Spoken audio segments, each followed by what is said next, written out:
Broadcasting from the Woodpecker Studio in the great state of New Hampshire, welcome to the Sounds Like a Search and Rescue podcast, where we discuss all things related to hiking and search and rescue in the White Mountains of New Hampshire. Here are your hosts, Mike and Stump. All right, Stump, welcome to episode 67. 67. Moving on. We are. How you feeling? Closer. How you feeling? How you been, Stump? I miss you. I miss you too, man. Like two separate worlds here. But I was going to say, it was like getting closer and closer to 100K. I keep on checking.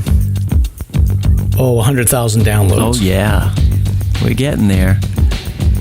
Are we? We're definitely getting there every single day. Are we ready to announce anything yet or no? No, not quite yet, but we will keep listeners informed. They'll be the first to know. Okay, so that's a teaser. Yeah, for sure.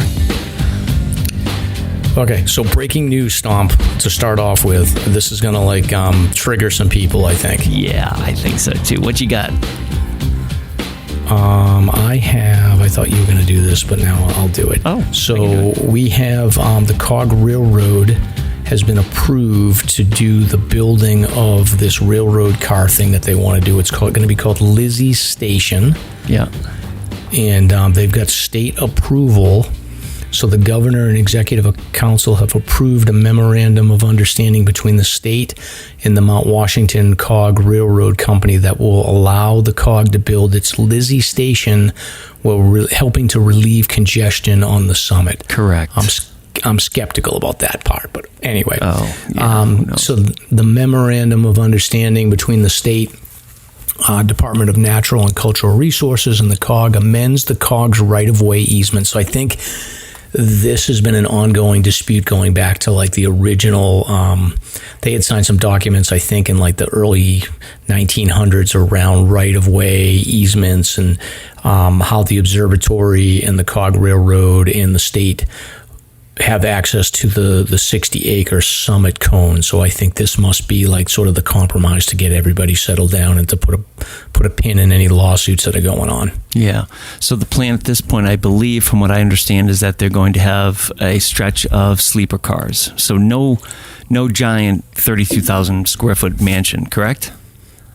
That is my understanding. Yeah. So they're basically looking to build a platform on their right-of-way that would add like 120 feet of length to the existing track, along with a ramp and an elevated platform in front of the Sherman Adams building. Yeah. So I don't think that part was well received, and they've been working on kind of clarifying the deal. So what they're going to do is locate this just below the summit on land that the Cog already owns. And the way they're selling this is they're saying that this is going to help significantly reduce congestion outside the main building and will provide additional infrastructure, bathrooms, sewage capacity, water, and fiber optics. So it almost sounds like they're trying to like line this up so that it's like it's a better option than going into the observatory building for their customers. Yeah, I tend to agree with you. I don't think it's going to make a difference with the traffic up there at the summit, but I do think it's going to put this to bed and prevent any eyesore from happening, like this, a 32,000 square foot mansion. I think it's going to hopefully be a low profile, acre or whatever that would be foot-wise of trains and sleeper cars. So, I mean, I can live with it, put it to bed. Hopefully nothing will come up in the future. Yeah. So it's essentially going to be a little bit below the summit, and they're going to stop there. And the way that they're saying that it's going to reduce congestion at the summit is they're saying like some people are going to get off there and maybe they'll spend time at that location. Maybe they'll choose to hike up the rest of the way to the summit. And then they're going to have a train just going back and forth between the summit and Lizzie Station. And then obviously they'll have the overnight stuff. So, I mean, we've talked about this a bunch of times. I know, In a perfect world, like I would have nothing up there, but it's there. It's this is a good compromise, I guess. It's the way of civilization. We have to expand. I've come a long way in my thinking on self-preservation of these trails versus, opening up the trail system to new people and out-of-staters and this and that. And I think we just have to change and grow with it and try to spread people out the most we can. And I think this is sort of in line with that concept. Yeah, exactly. I mean, if we could have nothing up there, then great. But as much as people don't like the cog, and I think on the hiking world, it's probably like a 80-20, 90-10 when you say the percentage of people that can't stand it versus those that are either neutral or supportive. I sort of probably come down more on the neutral side. I do, what sort of gets me going a little bit about the cog is when people just are completely against it. I sort of like to call out the fact that they do step up when needed when it comes to rescues. They've been there multiple times over the years. They've stepped up to help out with rescues when it's in their area. So give them credit for that. I think that my biggest beef with them is the amount of sort of debris and trash along the track. So I'm hoping that whoever negotiated this deal, and I think that they did a little bit of work there already. Haven't been up there to check it out, but hopefully they're going to fully clean any debris that's on the side of the track that's on their property. I would hope so. Yeah, definitely. Yeah. Or maybe give people a discount if they chip in and clean up, because it's not going to be cheap. I'm guessing. Yeah, I also think that this is going to be, I'm assuming this is going to be pretty close to the the West Side Trail, and then in the cutoff from people that are coming off the peak along the Appalachian Trail. I think that those AT through hikers are going to be mooning people right outside the window of this thing. Oh, hell yeah. Yeah, that's tradition. Yeah. That'll almost become a draw, I'm sure, an attraction. Come see the... I don't know. I would definitely warn people that, if they're going to start doing that stuff too close to this development, they better be able to run pretty quickly, because it's eventually someone's going to do enforcement deal and someone's going to get arrested for mooning tourists on the slopes of Mount Washington. I didn't think of that, but that's interesting. Yeah. Actually, here's another thought too. I don't know how long into the season they'll be running this thing, but those sleeper cars could act as a mode of shelter for rescues if anybody was in a pinch. Yeah, they certainly could. Yep. I'm sure they don't want to advertise that, but there'll be 18 new coaches that will be up there. I don't know exactly what if there's going to be rules for if bad weather's coming in, that they'll have to lock them down, or if they're going to leave them or bring them down to the lower section halfway through the winter season. I don't know exactly what all those logistics will be yet. They said it's going to take 5 years to build this project, so we're talking 2027, 2028 by the time this is up and running. By then, diesel should be about $30 a gallon, I would think. I would think so. But last thing about this is a couple of tidbits. So the Wayne Presby, who's the president, he had said that during peak days there can be up to 5,000 people on the summit. And then they are naming this Lizzie's, what do they call it? Lizzie's Station. Yeah.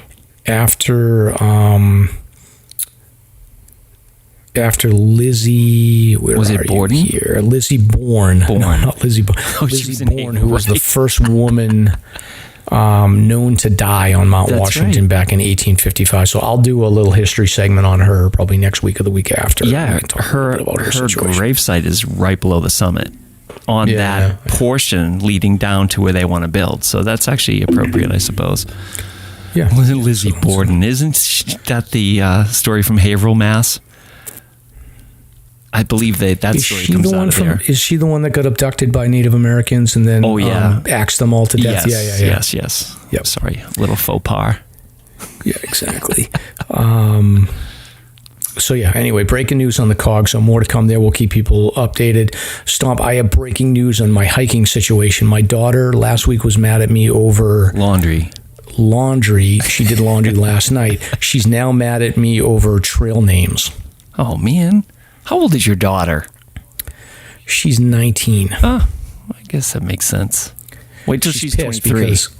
Well, yeah, I'm sure she'll have plenty of things to stay mad at me about, but she's mad because we've hiked She's at like 24 on the list, I think. Okay. And, we've done a bunch of other hikes. Like, we've done different 4,000 footers repeatedly, as well as a bunch. I think she's got like probably 15 of the 52 of the views done as well. All right. So what's happening? So she's an experienced hiker. She does not have a trail name. Okay.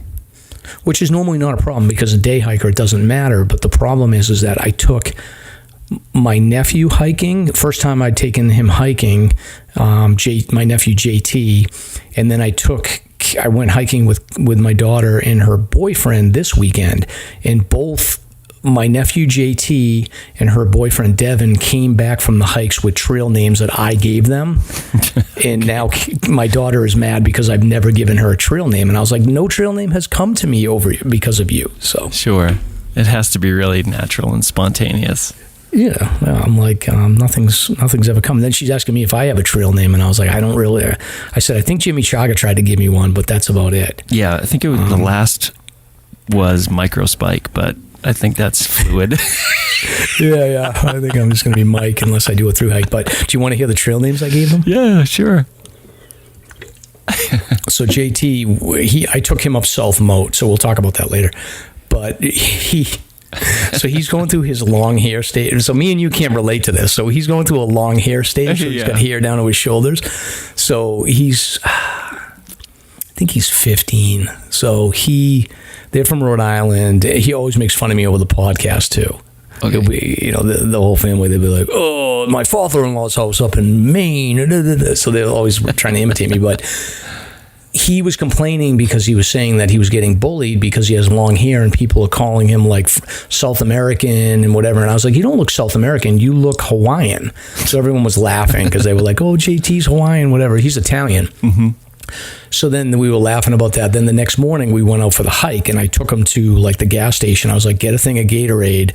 And so you have it because it's going to be hot. So I grabbed 2 things of Gatorade, like the yellow Gatorade. And then he was like, he took a red Gatorade. So I was like, oh, you're taking the fruit punch? I was like, I don't really like that, but you can take it. Mm-hmm. So then he was asking me on the hike, he's like, what's the deal with Stomp? Is that his real name? And I had to explain like your background and stuff in the DJing. Mm-hmm. And he's like, what's a trail name? And I was explaining to him about trail names and through hiking and all this stuff. And I don't know what happened. I was like, yeah, like your trail name's going to be, and I was like, people just have to make it spontaneously. And I was like, your trail name's going to be Hawaiian Punch. And he's like, why is it Hawaiian? Because I was like, you're Hawaiian, and then you took the fruit punch as the drink. There you go. That's his. Yeah. So JT is now Hawaiian Punch. And then Caroline's boyfriend is the Camel because he drank like 3 liters of water in the first mile of our hike and ran out of water. So we call him the Camel. And I think you can have more than one, and it's fluid as you age and change and mature and whatever. Because Stomp is not really a trail name as it is just the host name and associated with my music. But Jimmy Chaga called me Costco because I used to, carry so much stuff in my pack. My wife calls me Koba from the Planet of the Apes. So it varies and it changes person to person. So don't get hung up if you get stuck with a name you're not like super thrilled about. Exactly. And I feel like there are certain people that are just like really good about giving out trail names. Like it's not like a lot of people don't even think about it. Like Jimmy Chaga is really good about like making sure that everybody has a trail name and he takes care of that. Right. And even Jimmy Chaga is a new trail name for Jimmy. Yeah. Anyway, so maybe I'll get a trail name someday, but not right now. Yeah. I don't mind Micro Spike. No, I don't mind that. Anyway, so I got a note here, Stomp. You want to talk about drones? Well, it was prompted by the video that you posted. I don't know if you want to talk about that now or later, but I got this. Yeah. I got the impression that a lot of people are torn on the issue. Some people that we're close with are really pro use of drones, in limited, respectful, sort of, cautious ways. But in general, there's a lot of law prohibiting the use of drones, and I think it pisses a lot of people off. I personally am opposed to the use of drones because I just think it's annoying. It's just distracting. You're trying to be out there. It would be like somebody coming down the trail with a boombox, which I've seen over and over again. I just think people have to be really tactful with how they use these things because they are annoying. Yeah, agreed. And what Stomp's talking about is I was on South Baldface with a good crew, and we'll talk about that hike later. Yeah. But we were in the lower section below the South Peak having lunch, and I look over my my daughter's boyfriend's shoulder, and I see this bolt of something coming down the South Peak going 50 miles an hour, and it was a guy riding a mountain bike down the Baldface Peak, and behind him I heard a buzzing. So he had a drone, and he must have had a program to follow him. Yeah. And this guy ripped through. He came down the peak from South Baldface, ripped past us, and then went straight down the ledges, and had a drone following him the whole time. So we posted a little bit of a video on it. I was I was pretty shocked that first of all, I was I can't believe there's a bike up here. Second of all, I was I'm pretty sure that the drone is illegal. And then I was I'm pretty sure the bike's illegal too. But I got it all on video like a good soldier for the audience, so they can judge. But I definitely pulled up the rules on the drones, and you cannot use a drone in the Baldface Circle. It's above tree line, and it's a forest protected area, so it is illegal to operate a drone. And then I can't find any specific rules about mountain bikes, but I think it's illegal to be up there on a mountain bike too. Although I did see on social media, there's a lot of people that have been up there on mountain bikes that I had no idea. I've never seen a mountain bike in all my years of hiking up above tree line like that. Yeah, because that ties into the whole culture of the Inca race and the mega avalanche. I mean, mountain biking is coming back in a huge way, and they're something like Welsh Sticky is nothing compared to this new generation of mountain bikers. So that's c'est la vie. It's just the way it goes. It's what do they do? They must have to carry the bike up, right? How do they get it up there? They are shredding up a lot of that terrain and shredding down. I mean, some of the the lemon squeezes and things like that. There are some unpassable things, but for the most part, these dudes are ripping it up and down a lot of these trails. So when we came back down South Baldface, I'll tell the story later around why we didn't do the full loop. We took the cut over to Slippery Brook Trail. Yeah. And we took that, there's a little sub peak you get to before you get down into the valley into the coal to get back up to Eastman. And that section to get from that little unnamed peak down to the coal to get to Slippery Brook Trail is insanely steep. Oh yeah. And the guy went down on his bike like that. So, at what point the brakes must be insane on those bikes? Oh sure, yeah, they're disc brake systems, I believe now. But if you do some simple researching on YouTube, you'll see how skilled these people are that are pulling these things off. A lot of this terrain is actually pretty gentle compared to some of the stuff that some of the pro riders are hitting now, and it's awesome. Pretty cool. But going back to the drone thing for a second, I mean, you better do your research, because the rules are pretty tight, and I mean, you're talking about a $5,000 to $10,000 fine for an organization, or $5,000 for an individual, and or imprisonment. Really? So you can't mess around up here with the feds.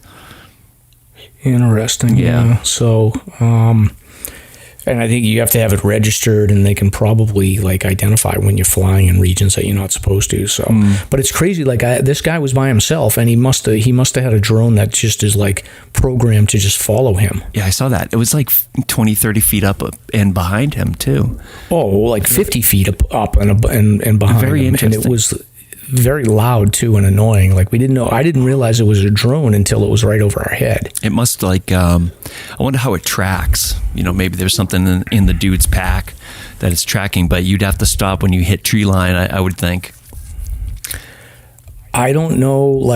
When you get to that that sub peak below South Baldface, he just went right to the ledges and didn't stop. Yeah. So I don't. He must have stopped, because then he came back up, because we saw him on the other sub peak heading down to Eastman. So when we summited, he came back up. Yeah.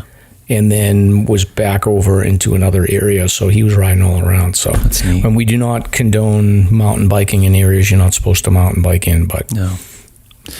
I'm just reporting what I saw when I was on trail. Yeah. I'm just still hung up on the drone. It's like there is one other feature that the drones have now where like the Mavic DJ Pro can actually self-avoid obstacles. So I could see it being able to go below tree line and actually keep on following.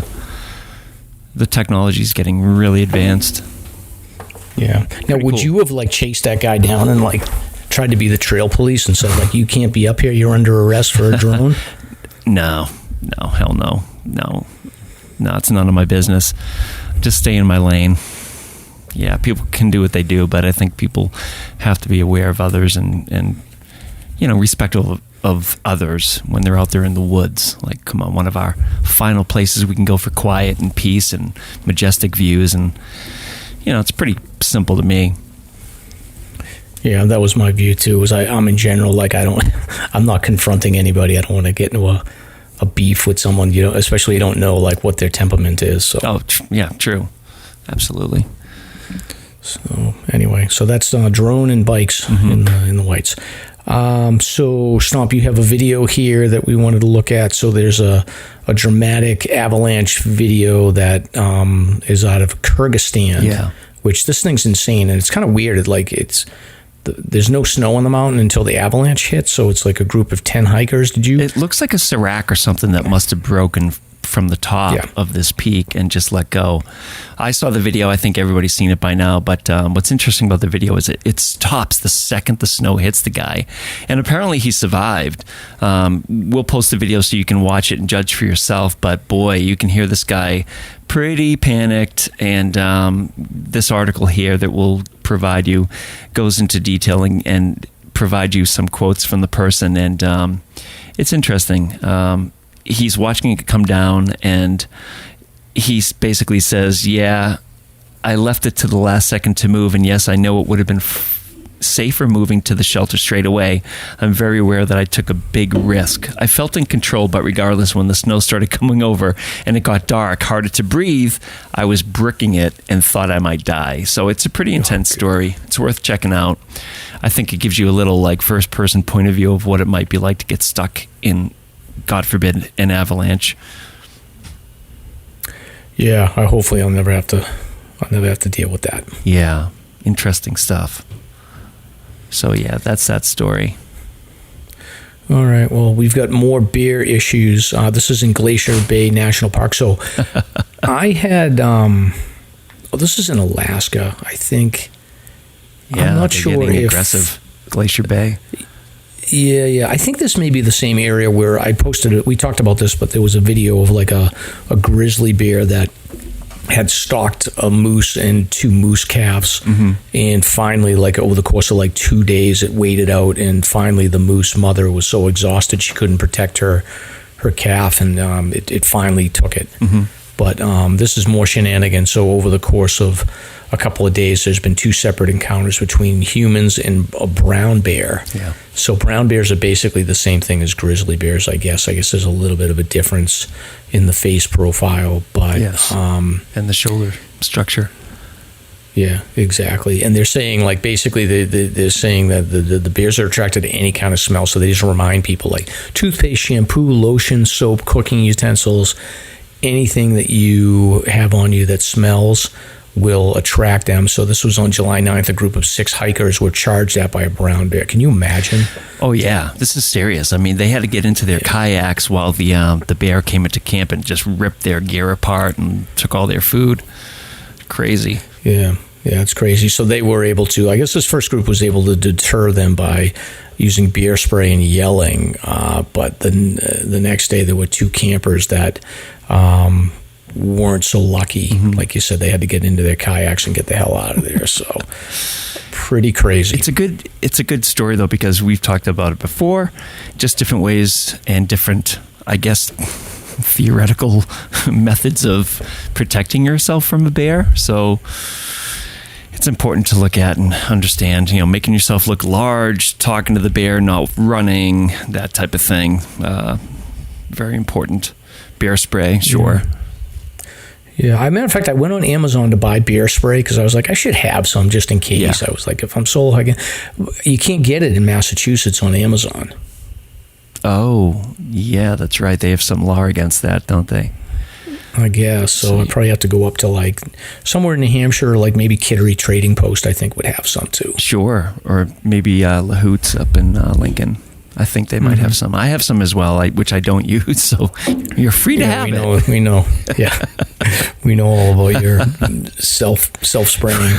Right. I thought it was supposed to be like bug spray. But no.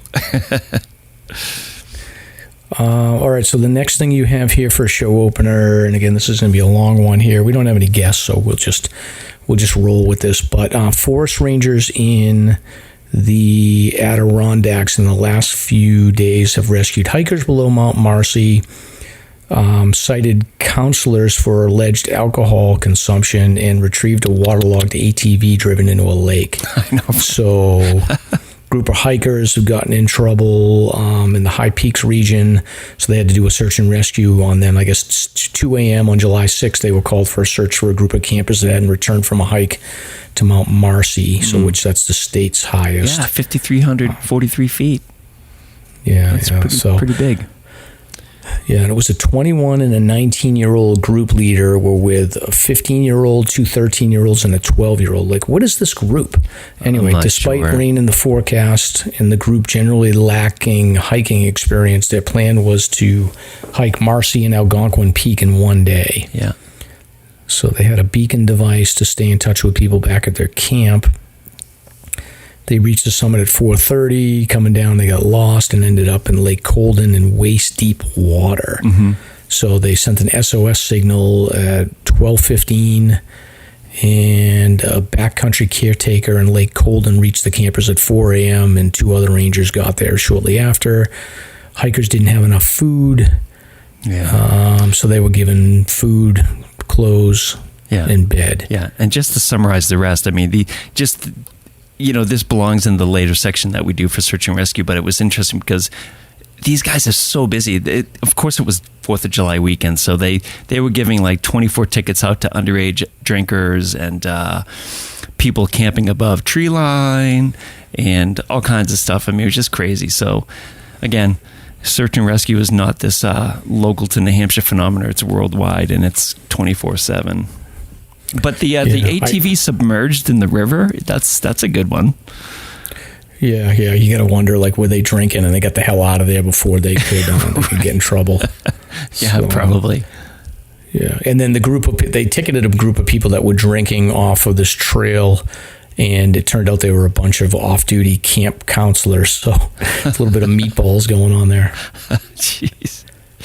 People are crazy, but not as crazy as the next story, because somebody broke the record for pushing a peanut up a mountain with a spoon taped to his nose. So I thought listeners should be aware. The record is set, so if anybody's planning on trying to beat the record, then good luck. And where was this stomp? It's a Colorado man, and the mountain. It's a video, so I don't quite remember. Pikes Peak is. Was it Pikes? Yeah. Okay. Pikes Peak. It took him like 5 days or something crazy like that to push this peanut up to the top. Isn't that nuts? Yeah. It looks like he's using like some kind of a... Yeah. Don't put that in the drop. He has some kind of an elephant nose going on. Yeah. What is this? It's I don't know. It's some strange like post-apocalyptic dystopian activity. I don't know. It's very odd. It's a CPAP mask, and he put a little shovel on the end of it so that he can like lift the peanut up. I mean, if I saw this guy, I would be calling 911 and telling the police to put this guy in a psych hold. Yeah, 5150. Yeah. Oh my God. So anyway, if you were going to do some weird like thing to make the news going up Mount Washington, what would you do, Stomp? To make the news going up Mount Washington, huh? Yeah. If you're going to do something unique. Oh, wow. That is interesting. I'm sure people have done it backwards. I'm sure like Mason's probably done it on a unicycle. I don't know. I'm going to have to think about that one. Yeah, I don't know. Do you have any ideas? I don't. I'll have to think about that too. If any listeners have a good idea of a way where you can draw a lot of attention to yourself going up Mount Washington that hasn't been done before, let us know. Yeah, people have done the cats, they've done goats, they've done logs. I'm still working on getting a goat out there. Yeah. I don't know. I wish I had an answer for you. Yeah, that guy Larry the Log, by the way, he finished the Katahdin. He made it to Katahdin, Larry the Log guy. So he was pure AT, right? The full distance? He did the full AT. I guess he was raising money for veterans as well. Okay. So, but yeah, Larry the Log made it the whole way. The Log. Yeah. Excellent. That's crazy. Yeah, well, speaking of crazy, you want to give us an update on what's going on with the Skyline FKT attempt? Yeah, this is probably the first time we've talked about it. I'll keep it brief because it's developing at the moment. But at the moment, August 27th, beginning at 6 a.m. at the Tecumseh Trailhead, which is the ski side of Tecumseh, Larson and Travis are going to be establishing or attempting to establish the first fastest known time for Waterville's Skyline Loop, which is that massive 34-mile loop which covers the Osceolas, Tecumseh, Tri-Pyramids, and a whole bunch of other stuff. So stay posted.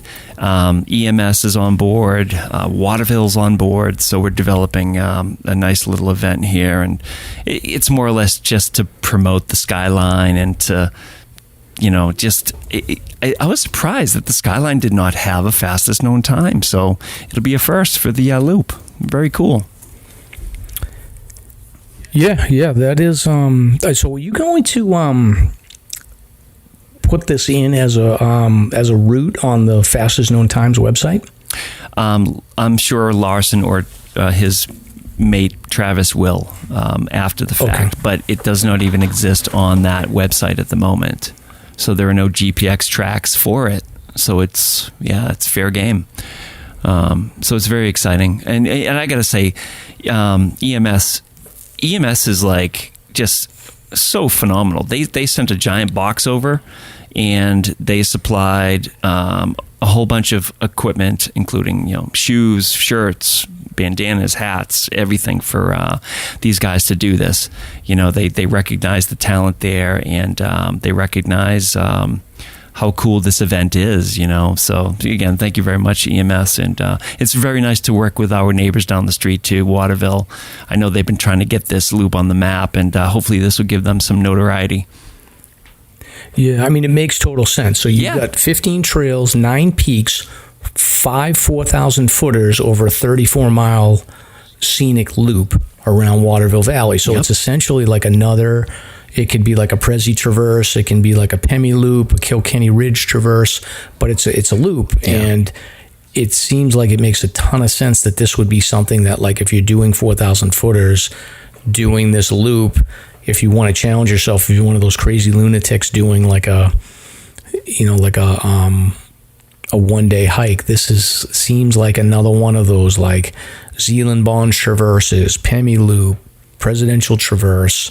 It fits in pretty well. So I'll be curious to see how it goes. But Stomp, you're becoming like the Dr. Frankenstein of these like crazy routes, and then you got Larson and Mason and Travis helping you out to do them.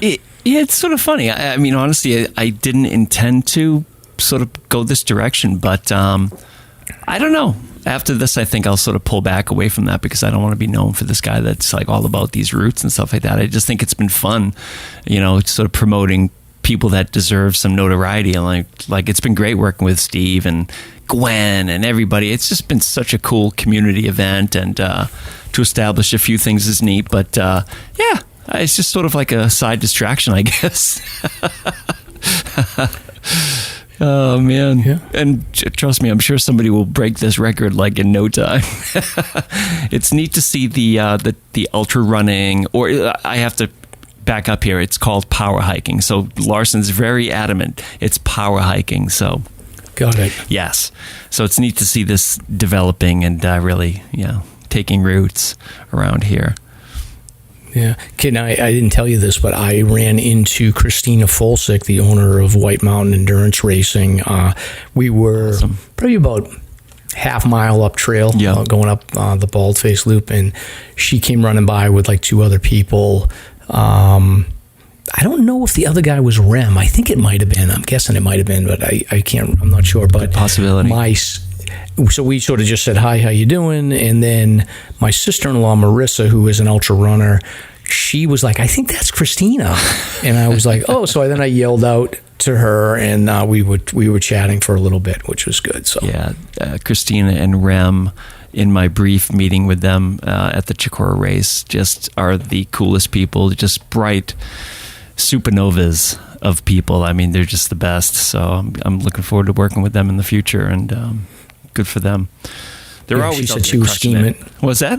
Yeah, she said she was scheming to get you to DJ some other event. So. Oh yeah. I think next year I'll be doing a couple, so that's pretty exciting. And get your requests in now.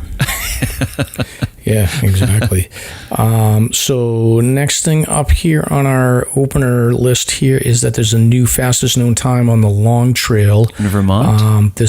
In Vermont, yeah. So this is Liz Durstein. Okay. So she goes by Pink Feathers. So I think she already held the fastest known time on the Pinhoti Trail, and then I think she tried on the long trail a couple of times and had to bail out. I think she did 2 attempts to do the long trail FKT, and then this is her 3rd time around. So she was able to break the FKT for a self-supported hike, which self-supported means that you are utilizing any sort of support that anybody else has access to. So I think you can cache stuff on or near the trail. You can buy stuff if you go into town. But that's basically what it means, is there's nobody like carrying your stuff or cheering you on. You're completely alone. Yeah. And you just need to basically figure out how to get all your supplies on trail like any other through hiker would do. So she completed the self-support in a record time of 6 days, 8 hours, and 12 minutes. She said it's pending verification, so she's got to put it in for approval, which is, that's a process. But this will be her 3rd long trail record attempt. And it sounds to me like she went into the other 2 really focused on, like, I got to hit certain milestones and I've got a plan. And it seems like this one here, she went into it sort of like, whatever's going to happen is going to happen. And it worked out for her. So I think the mental mindset was there, and she's nice. She gave a good shout out to all the other, I think, female FKT runners that had gone before her, which is great. And then I think she's somehow associated with Carl Metzer, who was a pretty well-known ultra runner. So good for her. Yeah, I don't think we talk about Vermont enough. I'm pretty ignorant about the trails over there in the mountains and whatnot. That might be a nice episode, sort of a deep dive. I know. I definitely want to get out there more. It's so difficult as a day hiker to, you've got limited time, and it's tough to commit. But my kids are getting close to being, me and my wife are getting close to being empty nesters again. So I definitely will have more free time. Yeah. Sounds good. So congratulations to Liz for breaking the FKT. So sponsors and coffee talk. What do you got? All right. So let's see. We have some donations this week. Brenda Roby donated. Cindy Hessian donated, and Cindy is associated with the Alzheimer's Association. And she was on the show. Hello, Cindy. Yeah, hello. Thank you so much for the donation. I think that was just like a post thank you for all the support that we've sent their way. Alan donated as well, saying thanks for the stickers. Kevin Zona donated. Jennifer Rooks actually donated $100 to the New Hampshire Outdoor Council, and I'll just read this briefly because it's really nice. Hey, Mike and Stomp, I've been behind on my coffee donations. She's like a frequent donator, which is super cool. So I decided to make a donation to New Hampshire Outdoor Council for SLASR instead. You guys help keep me connected to the whites when I am stuck down here in Maryland dreaming I was back in New Hampshire. Keep up the awesome work. The podcast has really come a long way from that stupid podcast Mike was convinced only 5 people were listening to. It wouldn't last more than a few episodes. The guests are great. I love the banter and have found a few more spots to explore and or add to my list to explore thanks to this podcast. All the best, Jennifer. Thank you, Jen. Thank you, Jennifer. Yeah, that's super cool. It's great. And then Shandy donated as well. This came in today, and she wants to have a female co-host on at some point, or maybe permanently. So I'm thinking that she wants to boot one of us and take over or something. So I don't know. Maybe Shandy can explain herself. Yeah, I mean, so I talked to my daughter was just mentioning this because she was like, "I'm here." So I was like, "Okay, maybe you can be a co-host someday." So, but we'll see. You know, Rebecca did mention she's like, "I'm in if we need it." So we always know, you know, we've got a little network of folks that we can help out. But we try to. I mean, we've had a lot of guests on, female guests. We try to get a big perspective in people's, different backgrounds and whatnot. So we'll see. And for sponsors, I'd like to thank EMS. I already gave them a huge plug, but they're your Northeast go-to for outdoor gear, guidance, education, and more since 1967. Check them out at EMS.com. And, of course, at Reckless Brewing up in Bethlehem, where you'll find the best food, craft beer, and fun. Just 15 minutes from Franconia Notch, many of the 4K footers, and less than 10 minutes from the 5 corners. And we have a lot of news coming out of Reckless soon. So there we go. Awesome. And one other thing, I want to give a thank you to Ian Kenny. He had, she's been on the show previously with Ken Vossi. So he was kind enough to send me a copy of Forest and Crag, A History of Hiking, Trailblazing and Adventure in the Northeast Mountains. And this is the book that was written by Laura and Guy Waterman. Okay. So we talked about Guy Waterman, I think, on the first episode. So this thing is an absolute beast of a book. So I've started to plug through it already. So I think that I'll be likely generating some new ideas for history subjects. I've been using the name and place guidebook as a lot of my ideas for history, but I'll start using the Forest and Crag book because I think the thing I like about it is it's got a lot of the history on the early expeditions that went through. So I think I can probably pull some stuff out of that. But thanks so much, Ian. That was really cool of you, and we got to get together and do some hiking soon. Awesome. All right. Hey, that wasn't too bad. About 40 minutes for an opener. Nice work. Yeah, not bad. So we'll get to the show summary, and I'll apologize ahead of time. It's not going to be that exciting, folks, but we'll do our best. So welcome to episode 67 of the Sounds Like a Search and Rescue podcast. This week we are playing catch up on some recent hikes that we've done in and around the White Mountains. So we're going to take you to Evans Notch. We're going to take you to the Moat Mountain Range. We're going to talk about Western Maine, talk about Welch Dickey a little bit, and so we'll discuss these mountains, trails, and areas that we've been exploring this summer to date. And then later in the show, we'll catch up on some recent search and rescue news. So I'm Mike. And I'm Stomp. Let's get started. All right, Stomp. Are you drinking anything good tonight? Yeah, just the old go-to little lemonade and Tito's. I've been on an IPA kick, by the way. We never talked about this, but I went to a wedding this weekend and I got IPA'd out. So I'm avoiding IPA for the foreseeable future. And by the way, congrats to Chris and Nick on their wedding. It was just a nice time. So epic. It's good to see people tying the knot, and it was just awesome.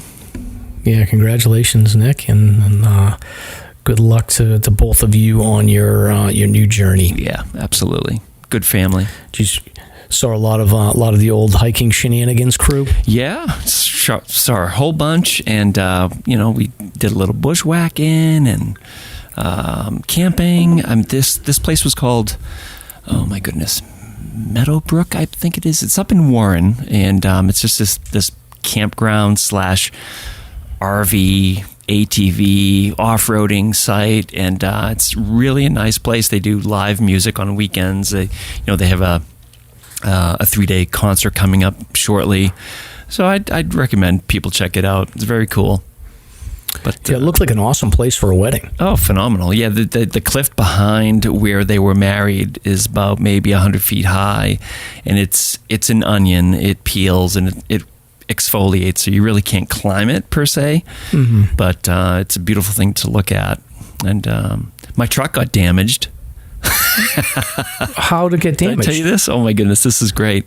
So it was getting late in the night, and we got it in our heads that we couldn't actually access the off-roading roads, but which was inaccurate. Apparently, we had access to them. So I think it was about 7:30 or so. Casey and I, Casey is a long time hiking buddy, Lowell shoot and all that stuff.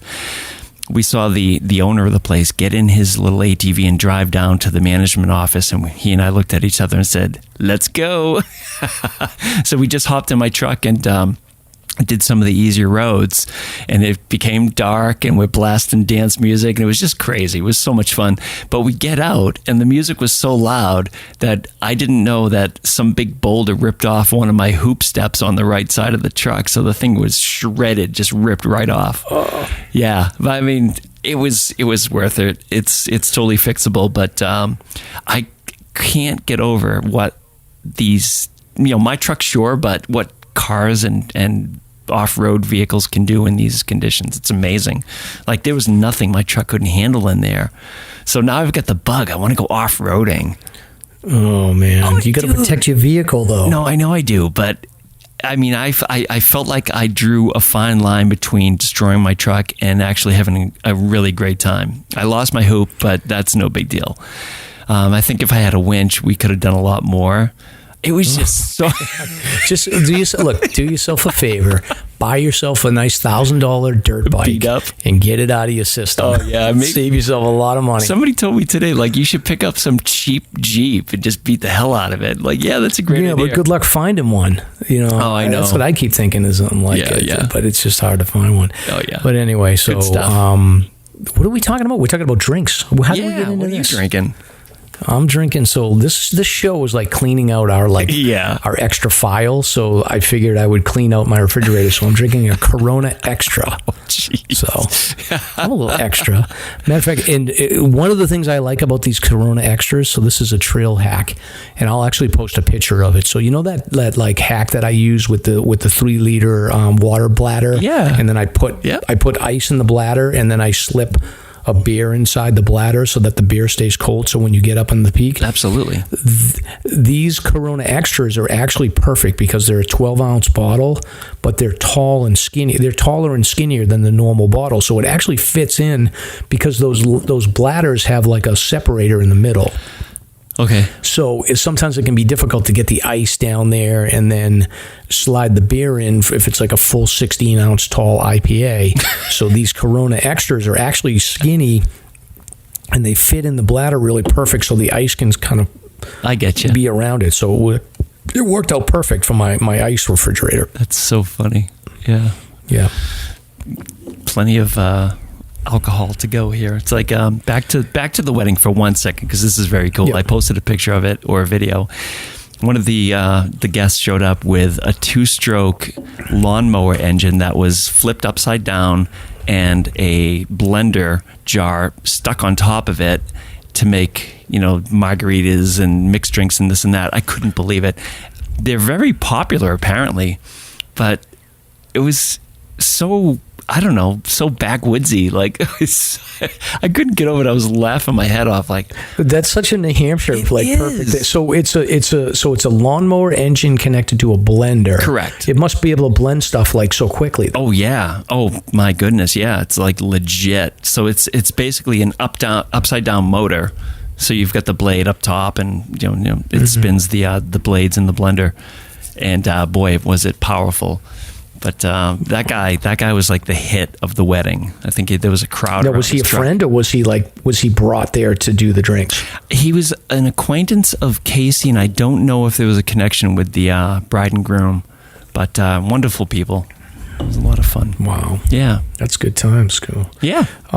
We have some notable hikes, but do you want to do your hikes now? Or are you thinking about a segment for this? let's do a segment on the hikes, because I've got like 5 of them to go through. So why don't we do the notable hikes first? Okay, yeah, the notables are lengthy. We apologize. You got a big list. Yeah, it's been a while, and moving forward, I think we're going to have to say no guarantees that you're going to make the list, but we do appreciate the plug, and we'll try to plug you if we can. But if you tag us, you'll be considered for the hike of the week, and this is a good list here. So, Steve Summit. So, Stomp, just before you start doing this, this is a lesson for you, because I said that this was going to happen, is that we were going to get flooded with tags and that you weren't going to be able to keep up. So it has come to pass. It's true. It's absolutely true. But the flip side of that is, I think it's spreading the name of the podcast out there quite a bit. I guess I'd rather keep it small and give people attention and love if they're tagging us. But anyway, so I'm gonna veto Stomp. We're gonna get, if you tag us, you're getting on the show. That's it. Period. Oh yeah. We'll veto that. We'll pick the best. Correct. Yeah. All right, continue. We'll see. We'll see what happens next week. I might be in a foul mood. But for today, we'll grandfather everybody in. So we have Steve Summits did Goose Eye, Mike Denley, Sugarloafs and Percy, Jake and Julie did the Badlands. And hey, this... What is that? What is that? I don't Badlands? What is that? That's out west. Oh, okay. Oh, yeah. Right. So not in New Hampshire. No, okay. No, wow. But they tagged us anyway, so which is... All right, so slow down for a second. So Goose Eye is an amazing hike. Absolutely. It's amazing hike. Favorites. And then somebody did Sugarloafs and Percy Peaks and Sugarloaf. They did that in one day? Yes.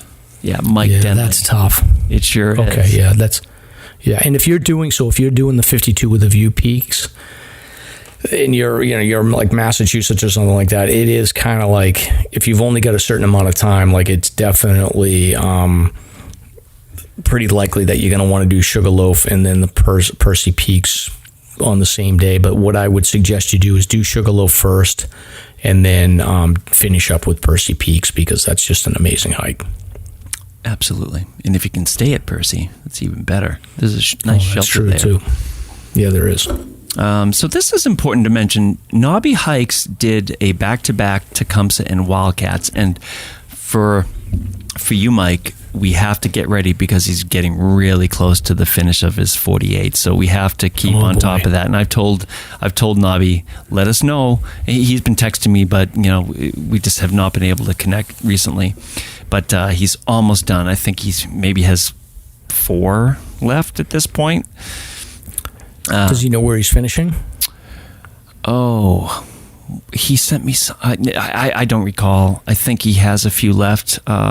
I'm not going to say anything. I honestly forget. Yeah. He has some. Yeah, I'll have to look at my messages. Okay. Yeah, and so we're talking about Mark Lindeberg, Nobby Hikes, our friend. So he had actually messaged me, Stomp, and was asking me where I was going. I told him I was doing the Baldfaces, and he was like a man on a mission. He had to get those 4,000 footers done. So hopefully we'll connect with him soon. Yeah. Let's see. James Phoenix, Huntington's Ravine, 10 Defender.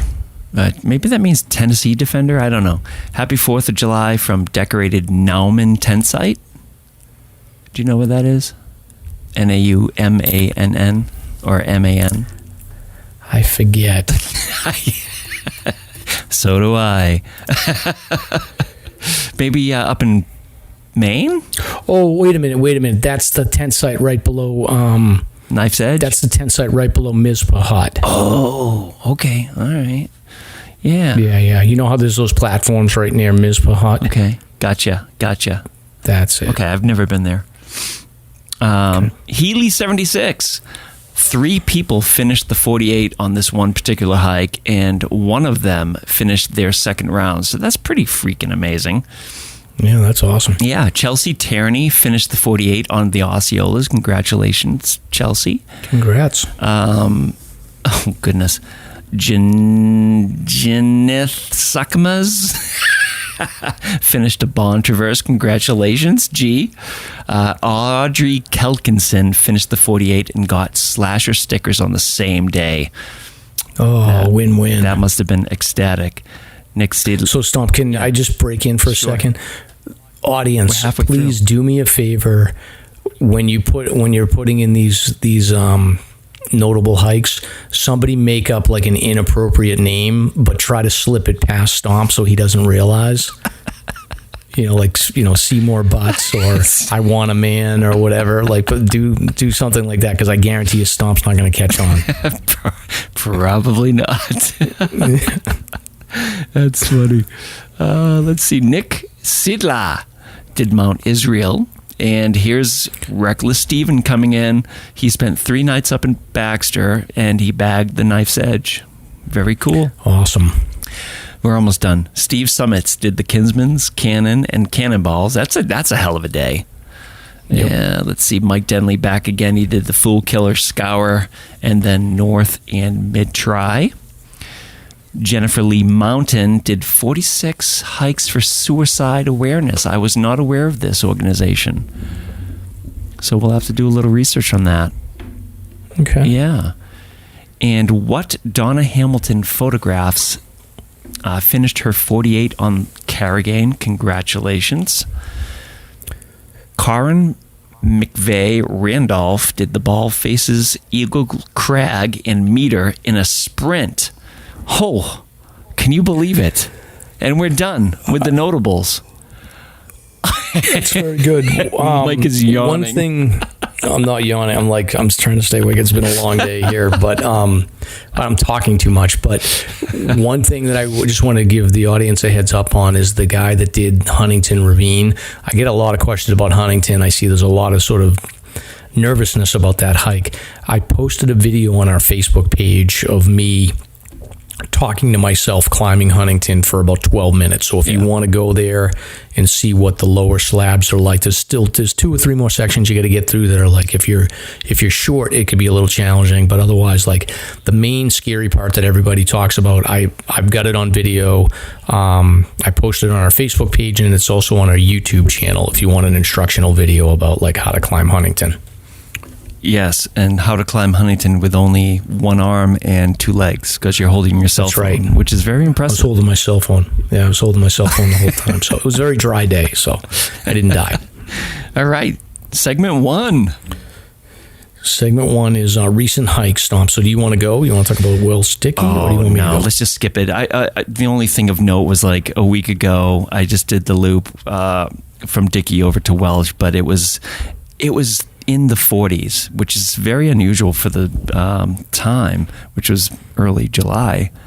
So it was a beautiful day, though, and it just got me excited for the fall and the winter, and the blueberries are out, so just a nice time. Just trying to stay fit. Yeah, that's good. Yeah. We got to get out more. The rescues aren't happening for you, so just get out and hiking. Oh, why do I disagree with that? But okay, maybe I'm not paying attention, but...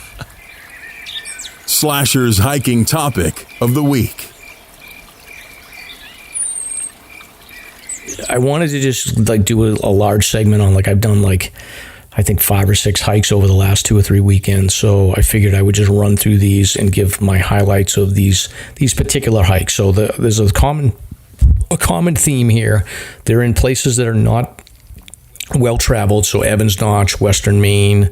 I did the Moats too. That gets a little bit of traffic, but not a lot of crowds, awesome views, and challenging hikes. So, but they're all sort of in that 5 to 8 mile range with maybe 2,500 to 3,500 feet of elevation gain. So nothing too challenging, too crazy. Right. And crowd-wise, maybe a little less attended. Yeah, not crowded at all. So awesome. I'll start with the first hike I did. This is going back 3 weekends ago. So I wanted to get over to Evans Notch. So one of the things I'm looking to do is to finish up the delisted peaks on the 52 with a view. So I had not been on West Royce, which is in Evans Notch. So I went and did East and West Royce. So this trailhead is located in Evans Notch. So it's off of Route 113. So you go up through Freiburg and then into Chatham, Maine, and then into Evans Notch. You go past the basin, and then the trailhead is actually past the Bald Head trailhead, and then it's off to the left. So there's got parking for maybe about 12 to 18 cars, I'd say. And then I was the second car in the parking lot. There was a van there, and it was a group of like 3 people from like Bridgeton. I met them up top, and they had a dog with them, so they were super nice. But I was completely alone the whole hike until I got up to East Royce. But it's a pretty typical, it's a nice trail. It starts ascending right away from the parking lot. It sort of felt like Mount Tremont, where it's just like a Stairmaster to go right up to East Royce. And then East Royce is like it's just a bald summit that has views straight out into the bald heads. Yeah. And nice. Then you can also see West Royce right in front of you, but it's like got that view of like the South Baldface ledges look right at you when you get up there. That's neat. And if anybody's seen those ledges are pretty steep. It's awesome. Yeah, it was cool. Not a super challenging hike, no crowds. I was kind of getting the willies a little bit, thinking like, okay, there's nobody out here. If a bear comes and gets me, I'm solo. It's a little bit sketchy, but just sort of, I was fine. It just kind of got in my head a little bit in that hike, which was weird. But the hike over to West Royce is pretty good. You drop back down about 400 feet of elevation, and then it's pretty much a flat hike over to West Royce, and then you pick up maybe another 600 feet of elevation to get to the top of West Royce. The cool thing about the trip over from east to west is that you cross from Maine into New Hampshire. Correct. Okay, gotcha. Yeah.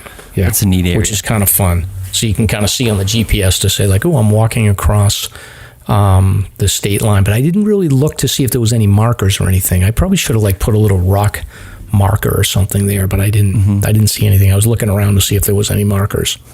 Okay, I need to get out there. For me, it's just such a hike. It's how far from your camp is it?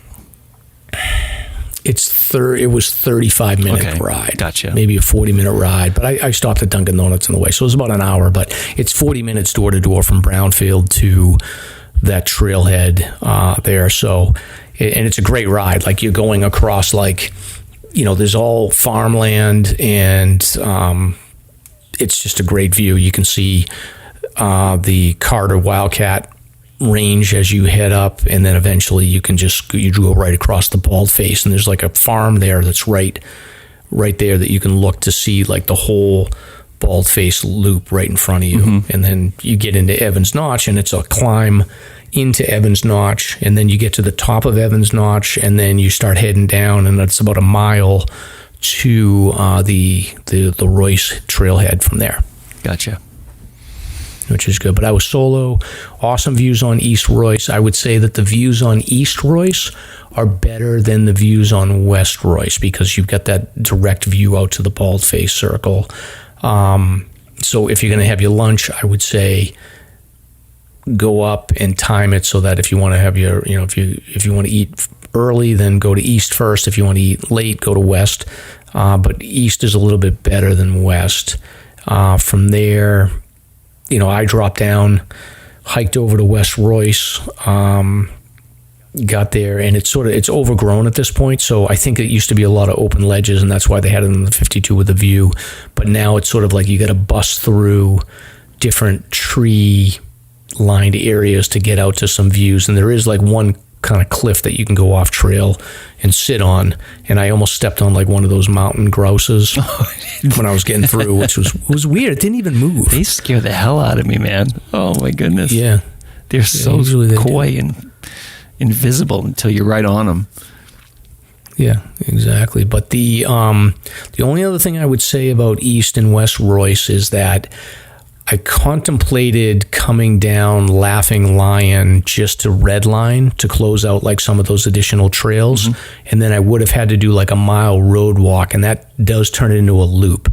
And it's not a bad road walk. You do have to climb a little bit to start with, but then you're going downhill. So depending on how you want to do it, if you want to do a loop, it's pretty easy to use Laughing Lion as a trail to make it a loop where you go up Laughing Lion, hit West Royce, come over or go to East Royce, and then come down that trail and walk back, or you could go the opposite direction. So I wouldn't discount that. I kind of regretted that I didn't do Laughing Lion, because I know Eric Todd Sweet had done that same hike a couple days later and had done Laughing Lion and said it was an interesting trail. So cool. So that's it. Oh, I wish I had the gas to get over there. Yeah, exactly. But East and West Royce, so highly recommend it. I would say on this, as far as like 52 of the view hikes, it's pretty typical. To me, it felt like Tremont a little bit. Like it's very steep and it starts steep and it continues. It is a pretty easy to go over on the call from east to west, so that's not as bad. But it is just it's up the whole way. Yeah, sounds nice. I love the views. I mean, you were posting some really nice pictures. Yeah, it was good. And then the next hike I did the next day, I took my nephew JT, he's a Boy Scout, so he's done a little bit of outdoor stuff, but he hasn't done a lot of hiking. So I took JT up South Moat, and I was like, that would be a good one for him because it's not a super hard hike. It's got amazing views, and he did well. He was in his cotton T-shirt and his shorts with a belt buckle, and his basketball sneakers or whatever, and he was fine. So I gave him one of my backpacks and made sure that he had plenty to drink and gave him plenty of breaks and whatnot. But South Moat, the interesting thing about South Moat is that they redirected the trail. So there's a section where it goes up like kind of like that section on Old Bridle. That washed out section on Old Bridle towards the top before you get to Greenleaf. There's like that really steep section that's just sort of washed out with water. Yep. So South Moat has the same thing, and they redirected it so that it's now like a switchback, and it goes up a little rock slide. So gotcha.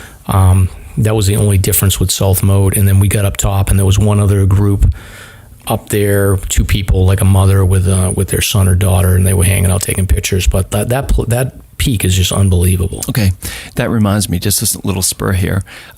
There's a lot more rumor and talk about the investment that the U.S. Forest Service and AMC were doing, on falling waters and this and that. So keep your ears open if anybody hears anything. I'm hearing that there'll be some modifications on falling waters, but I have no idea what. But there are. Is that tied to the project that they approved for doing more trail work on Franconia Ridge? Yes. Okay. Yep. Which is exciting. I mean, there are a couple spots that are pretty dangerous, that are fairly frequent spots for rescues and this and that. So they do need some help, which is great. So I'm sure we'll be hearing more about it. Interesting. Yeah. Well, just going back to South Moat, so JT's 15, hasn't hiked, pretty, good. He's a young kid, so he's got some energy to him, so it worked out fine. I recommend South Moat if you're looking to bring somebody that hasn't done a lot of hiking and you want to bring them on a cool hike and they're, relatively physically fit. Like South Moat is a great place to go. It's off of West Side Road in North Conway. Just take past the Conway Road off of West Side, and then the trailhead is right before the covered bridge on the Kank. It's on that side there. So I think that's the Albany covered bridge. So the trailhead was probably halfway full. Sort of a bunch of people coming down, but like when we were on the peak, there was just not that many people at all. And we were up there for maybe a half hour, 45 minutes, and it's just like views out to everywhere. Presidentials, the Carter Notch, like the Sandwich Range is right in front of you. You've got like the Green Hills, and you've got Kearsarge North just sticks right out. You can see Pleasant Mountain in Maine and all the way down to like Chicor. It's just unbelievable views there. Yeah. Any special considerations or advice for listeners regarding what to pack during this peak of summer? I would say it's super hot right now, so I think take more water than you think you're going to need. And then for me, I've got the deerfly stickers or tape on my hats. Oh, so no I would kidding. take those. I would definitely take sunblock. Make sure you got hats. I've been using a bandana. I've been tying that off onto my shoulder strap to like to wipe the sweat off my face. So either put a bandana on or use a bandana. Like Bethlynn, who I went hiking with this weekend, she has a bandana. She had a bandana on her shoulder as well. I think that's a huge bonus. And even like if you come to a place where you got cold water, like drench that bandana in cold water. And it's like another way to cool off. So did you find that the horsefly tape was working? So I didn't need it. The horseflies are not out right now where I was hiking, but where I've used it, and I've used it a bunch of times, like locally on trail running here in my town, and then also like I did that Kilkenny Ridge traverse. I think over like 4th of July weekend one year, and that they were out of control there. So they're bad. It works great now currently. Yeah, it works great. Like I definitely utilize it, and you need like I use one of those like running hats where the visor folds, and then I just use I keep 2 safety pins on either side of the hat, and I just pin on the tape. And it's just like, because it's like the deer flies bother me when they hit me multiple times, and what I found is that they hit the tape one time and then you don't feel them, so it doesn't bother me after a while. So are you literally carrying like the carcasses of dozens of dead flies in the back of your head? You like I'll send you a picture of like I had like 25 flies on the tape. It's so nasty on my hat. It's nasty, but they don't bother you because they're on the outside of your hat. So so that's it. And then funny. I'm trying to think. So that beer hack that I use with the leader, like I cover that in a bladder in ice and stick a beer in there. That's always great to keep a beer cold. Like I don't know how people like carry a beer and keep it like it's like lukewarm. I hate that. Yeah, who knows? Well, a Stomp pro tip, you can just like fill your bladder with beer and just forget the cans. That's true. You could do that too if you want, I suppose. I know people will like freeze their Nalgene bottles. So they'll freeze them overnight, and then they'll do that. And then the other hack that I heard about those, so if you're using like a peanut butter and jelly sandwich, Bethlynn was talking about this, and Mindy this weekend, freeze the peanut butter and jelly sandwich before you leave so that it doesn't like get all warm and nasty on you. Oh, interesting. Yeah, I guess that would work. Yeah, exactly. Pro hacks. So, exactly. So hopefully use those tips. So the next, so JT had a great time. He's excited. He was like, make sure that you talk about me on the podcast. So JT, I talked about you on the podcast. We talked about Hawaiian Punch. Stop making fun of your uncle about his podcast now. The next hike I did was Burnt Meadow, which is in Brownfield, Maine stomp. So I've talked about Burnt Meadow before. I'll post this in the show notes, but I actually did. So you can go off trail on this one, and it has about a 600-foot tall slide off the back of the mountain. It's a rock-filled slide, and I did another video, just a one-handed video. It's about 12 minutes of just walking through how you would approach a slide. I talked about sort of the 3 types of slides that you see in the whites around, like, boulder field slides, scree field slides, and then slab slides. And I just sort of went through how I approach climbing these, how I approach getting off trail, and then talking a little bit about just Burnt Meadow itself. So I thought it was interesting, but I also like just talking to myself when I'm on these hikes. So were these posted on Facebook? So these were posted on Facebook, and then I think Huntington is on the YouTube channel. I'll make sure that the Burnt Meadow one gets on the YouTube. Oh, no, Burnt Meadow's on the YouTube channel as well. Okay, yeah, for listeners, we do have a Facebook page and an Instagram page, so, just type in SLASR podcast, and you should find us pretty quick. Yep. Yeah, exactly. So I think that was over the long weekend, and then after that, at some point, I did this Caribou Mountain loop. So I went back up to Evans Notch and did Caribou Mountain, which is like in Evans Notch, actually past the trailhead for the Royces, another 2 miles, 3 miles. And then did that hike, which is another amazing hike. That's the one where I talked about how I was like covered in cobwebs. So Caribou Mountain is absolutely unbelievable, and it's a 7-mile loop. You only do about 2,000 feet of elevation gain on it, so it's actually an amazing hike if you want to take somebody on like a beginner hike and you want to get them hooked on hiking. Like this peak stomp is just like endless. It reminds me of like Shelburne Mariah. Sure. Or like Welsh Dickey. It's like just a bunch of open slabs, and you can just see 360 up to Mahoosic Notch. You can see the Kilkenny Ridge. You can see over to the Presidentials. You can see all the way down Carter Notch and out to Pleasant Mountain in Maine. Like, it is unbelievable, and it was like perfect weather. Other than the cobwebs, there was not, and I didn't see a single person. I saw like 2 people coming down the trail about a half a mile towards the end, and I was like, I'm so glad I don't have to bust through cobwebs anymore. You guys are here, but like, it would have been nicer if you would come like 3 or 4 miles down faster. Right. But completely, like, I would say when I was on the peak, like, there was not another human near me for probably like 5-6 miles. Mm-hmm. It was awesome. Perfect. That's what we like.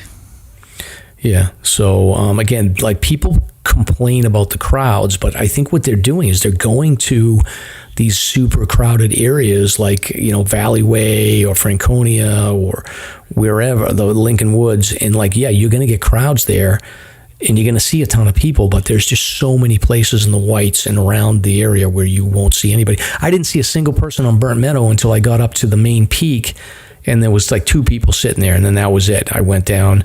So between East Royce, South Moat, Burnt Meadow, and Caribou, the only one that had any even signs of a crowd was South Moat, and even that was just like passing groups coming down. Mm-hmm. And this is on weekends in the summer. Yeah. Interesting. Yeah.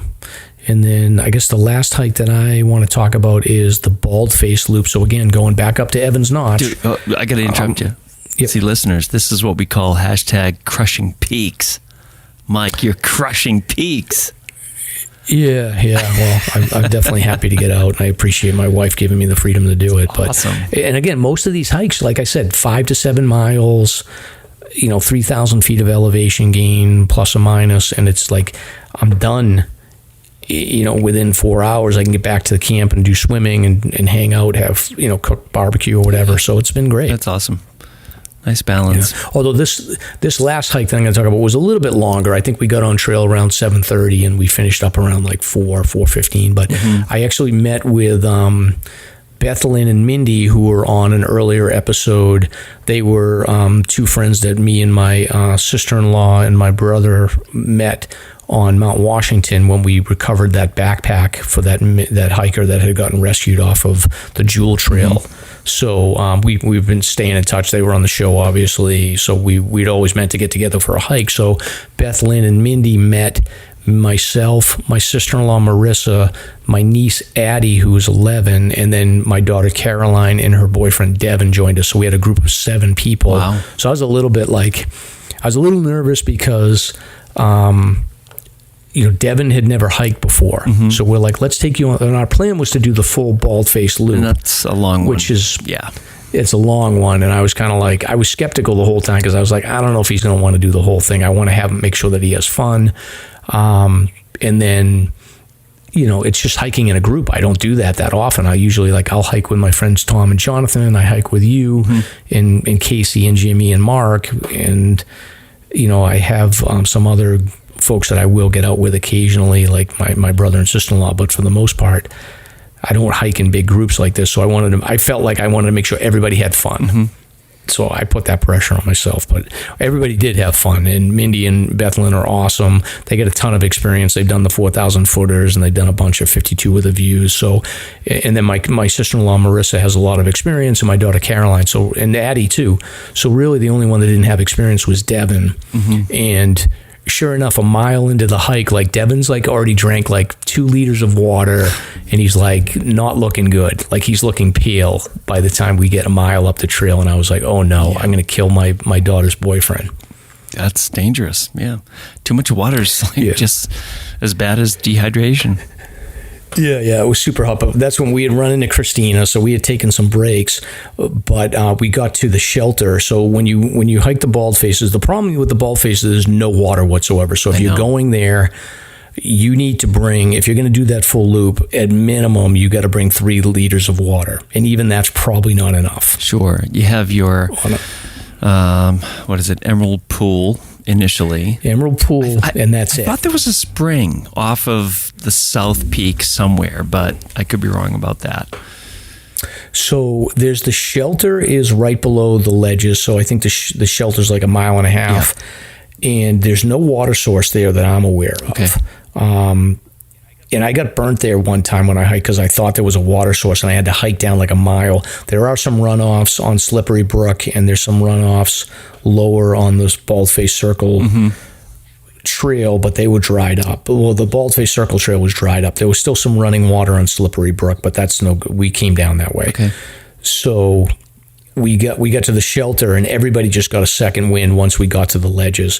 Mindy was a little nervous. Mindy gets nervous on like ledges and like she doesn't like the terrifying 25 hike. So that was the other thing. So I was nervous about Devin. I wanted to make sure that Mindy was okay on the ledges. She crushed it. She was fine. So she was just in her head a little bit, but we got her going, no problem.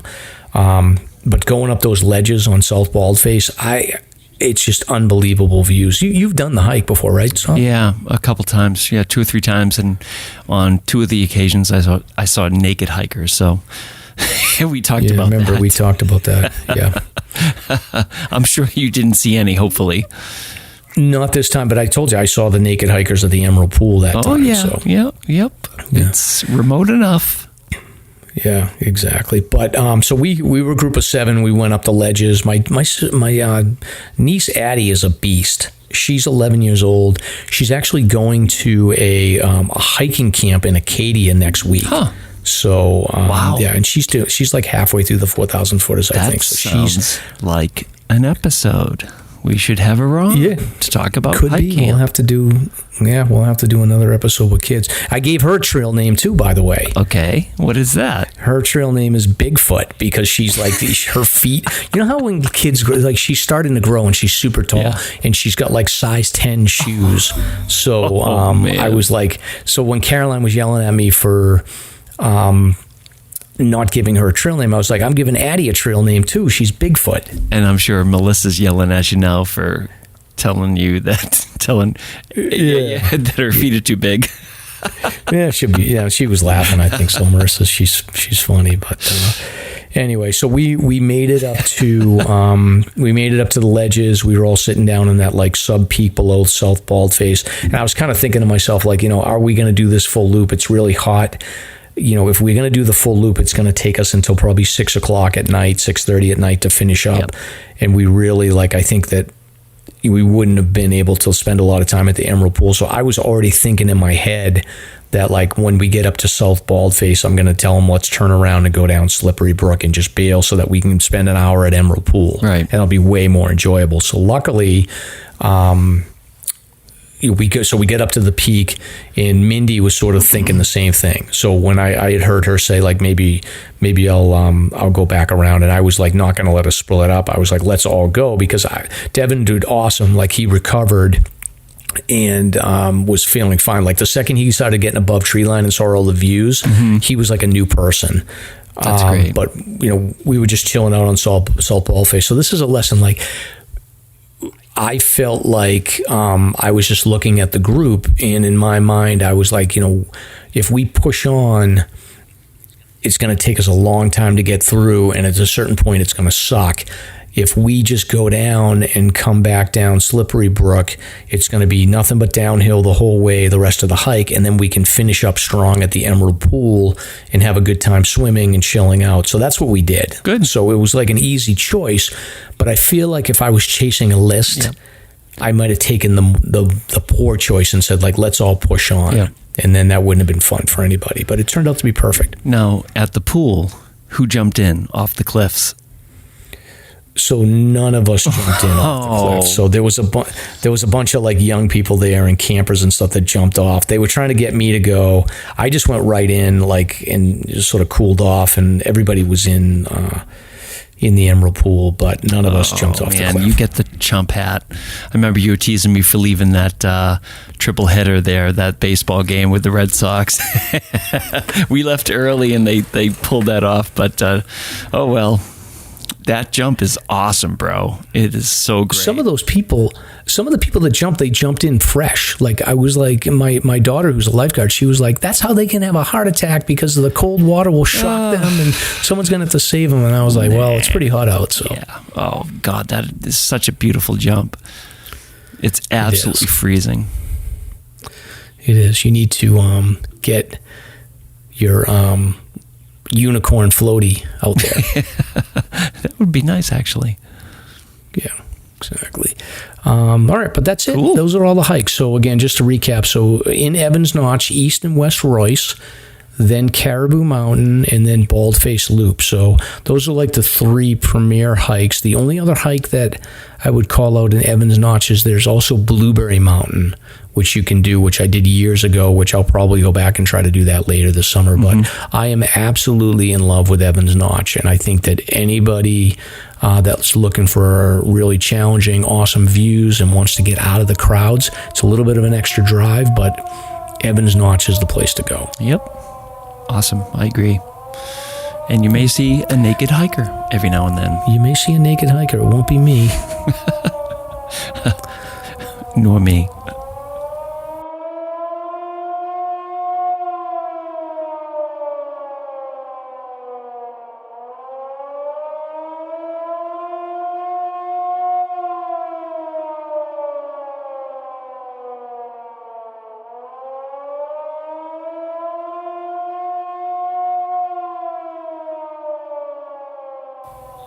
So Stump, moving on to the next segment, recent search and rescue news. So we've gone pretty far here. So I'm going to skip the national stuff and just stick with the local for now. Sure. And then maybe we'll punt that down the road. But the first one here is a lost Rye Man. So that's down in my neck of the woods. Was found. So the Rye Police Department would like to thank numerous agencies that assisted with the search and rescue of a local gentleman. So I guess they were looking for him for, I think, a day or two. So they found him locally wandering around in the woods. So really good job on behalf of the New Hampshire Fish and Game, New England Search and Rescue Dog Team, Portsmouth Police Drone Team, the Rye Fire Department, and the Portsmouth Fire Department. So a gentleman was lost, I think maybe an older gentleman with dementia, and they were able to execute a rescue and find him, which is great. Right. And then another lost person who I have not had updates on since I posted this. Yeah, you want to do this one, Stomp? Yeah, there's a Hampstead man who was lost. Apparently the gentleman had dementia, and they sent out multiple search teams, drones, state police helicopters, line searches, ATV searches, and more. I honestly have not heard any updates as to whether or not they found the individual, but I guess the search continues. And this is local to the Hampstead, Southern New Hampshire police. Yeah, it's crazy they haven't found this guy. They've been looking. Yeah, he just went out walking one evening, Wednesday, July 6th. And hasn't been seen since. Yeah, I hope he turns up in like Vegas or something like that, but it just doesn't sound good. Yeah, who knows? Okay, so the next one here is a mountain rescue. So injured hiker on Mount Monadnock. So on the afternoon, this goes back a while here, so we haven't got to this. So on June 30th, conservation officers with the New Hampshire Fish and Game Department responded to Mount Monadnock in response to a injured hiker. So 53-year-old gentleman from Boston fell headfirst while descending from the summit on the White Dot Trail of Mount Monadnock. So bad injury. He they basically decided to utilize a helicopter to extract this guy. So, that coming down it is an open slab, and I can definitely see how if somebody is not keep paying attention, like if you start picking up momentum coming down that White Dot Trail, there's a couple of sections there where you can really just go.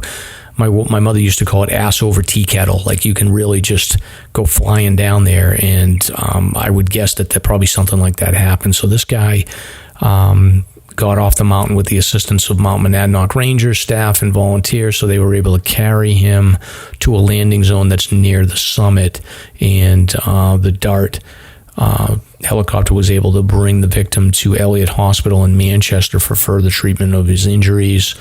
And they just put in sort of a PSA here to say, like, this is a good reminder to know your limits and when to turn back. So I don't know if maybe this guy just pressed it too hard and got injured, or what the deal is, but they got a nice picture of the patient getting into the helicopter on the summit here, which is pretty interesting. Yeah, and for listeners, if you don't know, DART is basically associated with Dartmouth Hitchcock, and it's their advanced response team. It's basically an aerial helicopter which operates 24/7, and they have been serving New England for 25 years plus, and have a full staff of EMTs, nurses, flight paramedics, you name it. So they will fly out under certain situations and assist for rescues. And I believe they have air bases all over the state, like Lebanon, Manchester, Vermont, Burlington, Vermont. So a super handy asset for search and rescue. Yeah, and it's funny, I'm looking at this Facebook post here, and my friend Maureen is the first comment. She's like, anybody can fall hiking. If you haven't yet, consider yourself lucky, which is true. Yeah, absolutely. Which is very true, very true. But I do think, like, Monadnock, people underestimate it, and it's like, I feel like coming down Monadnock, like a lot of those sections there, if you're not used to sort of hiking and coming down sort of feet first in a steep slab, like I think a lot of people that hike frequently, they don't even think twice about it. But if you haven't done it, like, it's very easy to start picking up momentum and not being able to slow yourself down. Like, you can just take a bad fall. Mm-hmm. All right, so the next one here, Stomp, is I feel like we might have done this one already, so I apologize if this is a repeat, but this is on July 7th. New Hampshire Fish and Game was notified of an injured hiker on the Gorge Brook Trail on Mount Moosilauke, approximately 2 miles up from Ravine Lodge, so kind of near where Yuma and Dublin were. So this was a 14-year-old kid from Florida, so he was part of a camp group. Pretty sure we did this, but this may be like a more detailed report. He had suffered a lower leg injury and was unable to keep hiking, so volunteers from Pemisar and the staff of the Moosilauke Ravine Lodge and CO conservation officers from Fish and Game responded to the trail to begin a rescue effort. So met the kid at 10:30 and were able to assist him down the trail and loaded him into a rescue litter. 1:15 a.m. they got him out. Yeah, that's a late one. Yeah, definitely. And then, matter of fact, I got a story, Stomp. Really? So I had the family up. The family was up in Maine at my father-in-law's place, and we were watching. They had Northwoods Law on. Okay. And all the kids, like my brother-in-law makes fun of me because he's like, "Oh, my brother-in-law does this podcast, search and rescue, blah blah blah." So, and he'll be like, "Oh, I'm Stomp and I'm Mike." Like, he just makes fun of us. That's awesome. So they had Northwoods Law on, and I was like, "Holy shit, that's Stomp!" So you were on the show. On a rescue. Oh, geez. And I was like pointing, and it was like my nieces, my two nieces, my nephew, my three kids, my brother-in-law, and I got so excited. I was like, "Oh my God, there's Stomp again!" So it was like you and Nick, and so I kept pointing to, like, every time you got on the screen, and then every time I would point to go on the screen, I would say, "There's Stomp," and they would all start screaming, and they'd be like, "Oh my God, it's Stomp!" Like, they would pretend to be so excited because I was excited, and it was just like a whole, like, Stomp thing on the TV up in Maine. It's so silly, right? Oh my goodness. That was a really interesting time because we were there. That was the episode where our group of hikers were like within 0.3 of this individual. So it was funny.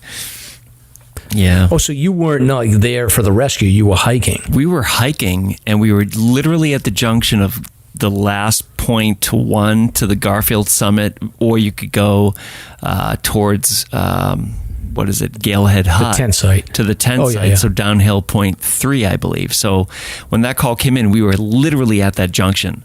So Nick, myself, and Casey went over there and started managing that person while all the rescuers assembled down below at the trailhead. And so you three were the first three on the scene for her? Yes, we were there for literally hours with this person before anybody showed up. And we just, we gave her shelter, put, a tarp over to get this is like a 90-degree day. And this is, this is all public information, but this person started out coming up Old Bridle, if I remember correctly, coming up over Garfield Ridge Trail. And there are witnesses at Greenleaf Hut saying that they told her, you should probably call it a day now. And she just kept on going. And then there were underlying medical conditions, and boom, it was like a 48-hour saga. Did she miss the turn to go back down, or did she purposely head out to Garfield? I think, who knows? I think at that point, I want to say that Good Samaritans got her to the tent site, and AMC was involved at that point, but my memories, that was several years ago.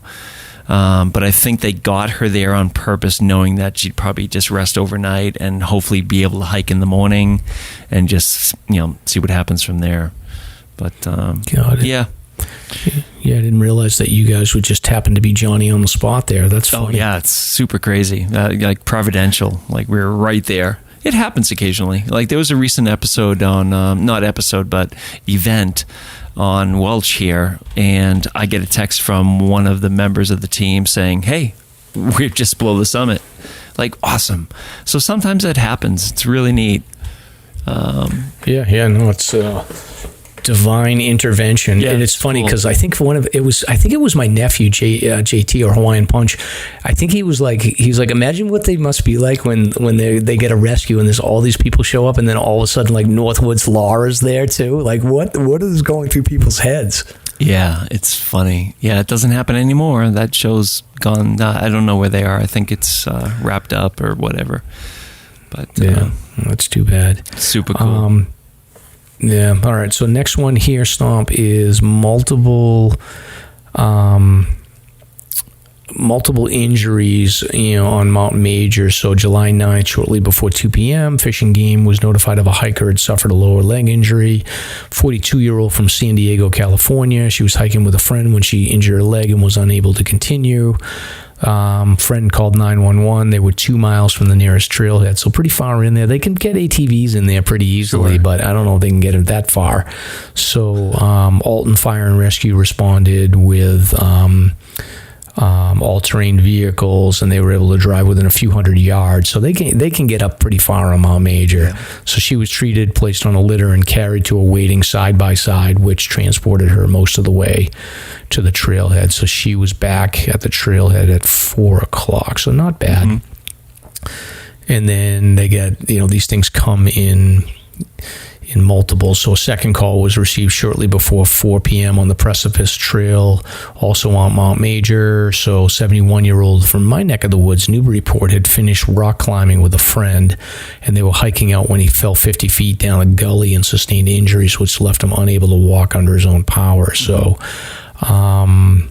Lakes Region Search and Rescue, along with Guilford Fire, Gilmanton Fire, and Barnstead Fire, in Alton Fire, they all were able to get ATVs up near the patient. He was in rough, rocky terrain, so they did have to get ropes going. They had to lower ropes and make a... he fell down a 50-foot made it very difficult. That's a significant fall. And I'm trying to think, where the heck is a 50-foot gully on Mount Major? I don't even know where rock... maybe it's off to that, those trails to the left as you go up, but I don't really know. But ultimately, they got him to the trailhead, and he had to get helicoptered out, so he was in trouble. Yeah, again, by dart. So they flew up pretty high for that. Yeah, I think this is just an interesting story because Mount Major is such a populated mountain for hikers. This is one of the busiest hiking areas in the region. It's quite the weekend for them. That was July 10th. Yeah. Or the 9th, anyway. Yeah, and then the next one here is going back to Garfield Ridge. So this one just happened. This was on July 18th. So this was some young people. This just came out yesterday. Right. So two 18-year-olds from New York, and they were with two minors. So I don't know. Maybe I love that the kids are getting out there and hiking. Young people get in trouble sometimes, so I'm going to cut them some slack. But it's sort of the classic. They missed the intersection. They were doing Falling Waters to Mount Lafayette and down Greenleaf. They missed the intersection, and they headed up across Garfield Ridge Trail. So they were almost to Garfield Pond when they realized they were in trouble. They were wet from the rain and out of food, limited water. There's a pond right in front of you, folks. Yeah, but so if you run out of water, don't worry about filtering. Just drink. But the thing about this story is that it was forecast to have 2 inches of torrential downpouring rain beginning at noontime. So, I mean, who would want to be out in that? It's so dangerous. Yeah, 18-year-old kids they don't know what they don't know, I guess. But luckily, they were smart and they did call, which is good. Yeah. And then due to the situation, AMC was contacted, so the Garfield tent site caretaker and members of the hut crew from Galehead were able to meet up with the hikers around 10:45, and luckily they were able to get them set up with food, water, warm themselves up to prepare for a hike down. So conservation officer was able to get up there and brought them safely to the trailhead, getting there around 4 a.m. So good for them. Young and inexperienced, it sounds like. Incredible. Under really adverse conditions. Yeah. So, Stomp, I think we're running out of time here, but I think one last... we'll push the other ones to the next episode, but one last update I have is there was recently a search conducted from Maura Murray about 4 to 5 miles away from the crash site. So that went on last week. They had... I think New England Canine, they had Fish and Game out there, and they were searching an area close to the road where she crashed, but 4 miles down to the east and kind of near Cobble Hill. Oh, sure. In that area there. Yeah. It's right off of Cobble Hill trailhead in that particular area. I think Moody Ledge is the other area where that particularly, I think that's sort of the area where they were searching in.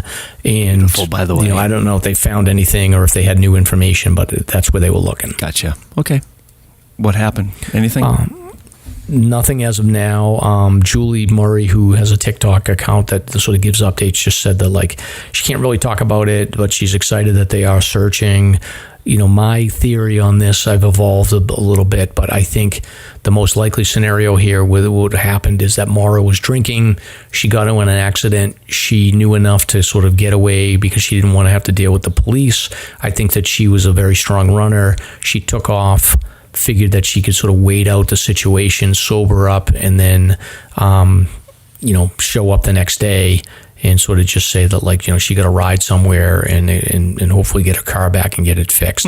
And I think through the course of doing that, she probably went into the woods, figured she could sort of hang out for the night and then wait for the morning to come. And I think she probably worked up a sweat, got into the woods somewhere, started experiencing hypothermia, and then she's just never been found. That's my theory. Okay. When did she disappear again? Was it winter? It was February of 2004, I believe. Okay. Interesting. So it was a cold night. Not ridiculously cold, but it was cold. Yeah. No, very interesting hypothesis. That's my theory. Yeah, I like it. I'm just thinking she had alcohol in the car. She was drinking a little bit, I think, and she probably freaked out, took off. I mean, I know enough friends so when we were around that age where when they got in trouble, we all sort of knew, don't stick around the scene, get out of there, sober up. Not that I ever did this stuff. I didn't. But friends of mine did, and, you'd get the hell out of there, sober up, and then deal with the police the next day. But you don't want to stick around that scene there and get a breathalyzer and get in trouble. So I'm thinking that may be what happened. And because she was a very strong Division I level long distance runner, she could absolutely close distance very quickly. She could get 4 miles away within probably 30 to 40 minutes. Yeah, interesting. Yeah, never thought of that. Yeah. So we'll see. Detective Mike. Detective Mike is on the job. Slasher PD, this is a citizen's arrest. Well, I will tell you, like, if this case ever breaks, like, I will immediately, like, break in for a live breaking news segment. Yeah, I bet. Yes. Oh, that's great. But that's it for 67. This was a long one. Hopefully you got some ideas on hiking, and that's all I got, Stomping. Anything else? No. We'll see you for 68. Awesome. Thank you for listening. If you enjoyed the show, you can subscribe on Apple Podcasts, Spotify, Podbean, YouTube, or wherever you listen to podcasts. If you want to learn more about the topics covered in today's show, please check out the show notes and safety information at slasherpodcast.com. That's SLASR podcast.com. You can also follow the show on Facebook and Instagram. We hope you'll join us next week for another great show. Until then, on behalf of Mike and Stomp, get out there and crush some mega peaks. Now covered in scratches, blisters, and bug bites, Chris Staff wanted to complete his most challenging day hike ever. Fish and Game officers say the hiker from Florida activated an emergency beacon yesterday morning. He was hiking along the Appalachian Trail when the weather started to get worse. Officials say the snow was piled up to 3 feet in some spots, and there was a wind chill of -1 degree. And there's 3 words that describe this race. Do we all know what they are? Only one hill! Lieutenant James Nealon, New Hampshire Fish and Game. Lieutenant, thanks for being with us today. Thanks for having me. What are some of the most common mistakes you see people make when they're heading out on the trails to hike here in New Hampshire? It seems to me the most common is being unprepared, and I think if they just simply visited hikesafe.com and got a list of the 10 essential items and had those in their packs, they probably would have no need to ever call us at all.